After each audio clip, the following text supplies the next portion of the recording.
Good morning, welcome to online classes. अभी हम लोग डॉक्टर ओम प्रकाश शास्त्री की लिखी कहानी यमराज से संवाद पढ़ रहे थे। इस कहानी में अब तक हम लोग पढ़ चुके हैं कि सावित्री यह जानते हुए भी कि यमराज की आयु कम है, उसने जिद करके उनसे विवाह कर लिया। तो नारद और राजा अश्वपति ने उसका विवाह यमराज से कर दिया। शादी के बाद वह ससुराल आई और उसका वैवाहिक जीवन बहुत सुखी था और दोनों वे इतने अच्छे से रहते थे जितना उन्हें सुख मतलब वन में है उतना उन्हें महल में भी नहीं था। और सवेरे उठकर वह सास ससुर को इतना प्यार करती थी कि उनकी सेवा और प्यार के आगे वो भूल चुकी थी कि पति की मृत्यु की भविष्यवाणी भी बहुत जल्दी नज़दीक आ गई। अब आगे धीरे धीरे समय बीतता गया और आशंकित अशुभ समय पास आता गया। धीरे धीरे सावित्री और सत्यवान के समय बीतता गया और वह आशंकित अर्थात शंका वाला, जिस पर शंका करना था, वो समय बहुत खराब समय पास आता गया। नियत समय ही आ ही जाता है और नियत समय अर्थात सत्यवान का काल दिवस आ ही पहुंचा। नियत समय अर्थात जो समय जो निर्धारित किया हुआ है वह समय आ ही जाता है और सत्यवान और इसी तरह सत्यवान का भी काल का दिवस आ ही गया। वो मृत्यु वाला दिन आ ही पहुंचा। रोज की तरह सवेरा हुआ, पेड़ों पर चिड़ियाँ चहचहाने लगी, गायें रंभाकर अपने बछड़ों को पुकारने लगी, पशु पक्षी अपने आहार की खोज में निकले। सत्यवान के माता पिता चिंतित और उदास चेहरों से अपना अपना कामकाज करने लगे। माता पिता रह रहकर प्रेम से इतने विह्वल होकर पुत्र की ओर देखते मानो उनकी आंखें इसे अंतिम विदाई दे रही हों।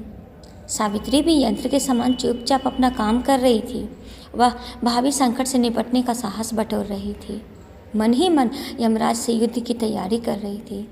सत्यवान लकड़ी काटने के लिए जंगल जाने को तैयार हुआ तो सावित्री भी उठी था।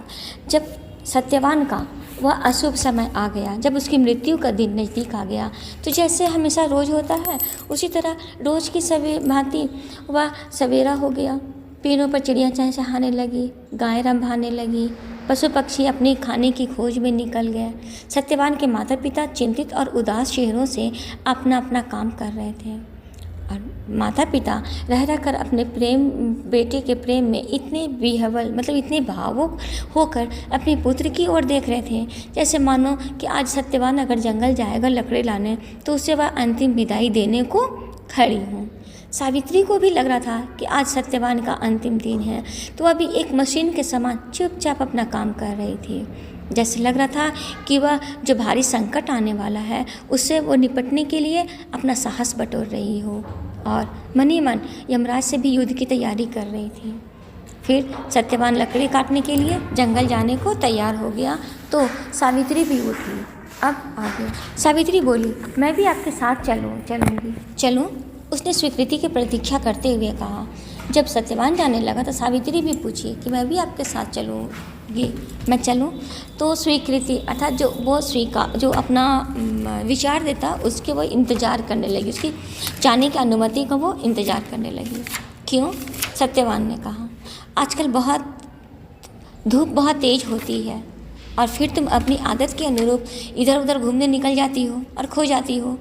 तो सत्यवान पूछे कि तुम क्यों जाना चाहती हो? आजकल धूप बहुत तेज़ है और तुम आदत के अनुसार इधर उधर घूमने निकलोगी और फिर कहीं खो जाओगी। तो सावित्री ने मुस्कुराने की चेष्टा करते हुए कहा, वो कोशिश करने लगी मुस्कुराने की और कहा, आज मैं कहीं नहीं जाऊंगी, बस बैठी बैठी आपको देखती रहूंगी।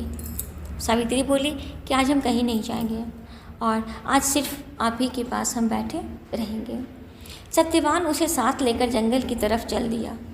जंगल में पहुंचकर सत्यवान ने अच्छी तरह देखभाल कर काटने के लिए एक पेड़ चुना और उसे काटने के लिए कुल्हाड़ी चलाने लगा।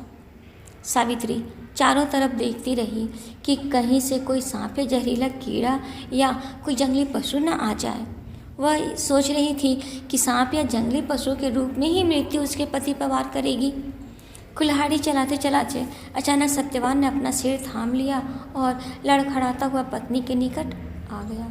सत्यवान जब जंगल पर गया तो हर दिन की भांति वह एक पेड़ को चुना जो अच्छे से हो, और वह पेड़ पर चढ़कर लकड़ी काटने के लिए कुल्हाड़ी चलाने लगा।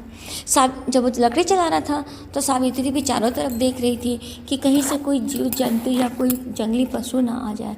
हो सकता है यह इसी के रूप में सत्यवान का मृत्यु हो और वह उस पर पति पर वार कर दे, उसका पति मर जाए। तो जब कुल्हाड़ी चला रहा था सत्यवान, तो अचानक उसका सर में दर्द हुआ और वह लड़खड़ाता हुआ पत्नी के निकट आ गया। Thank you.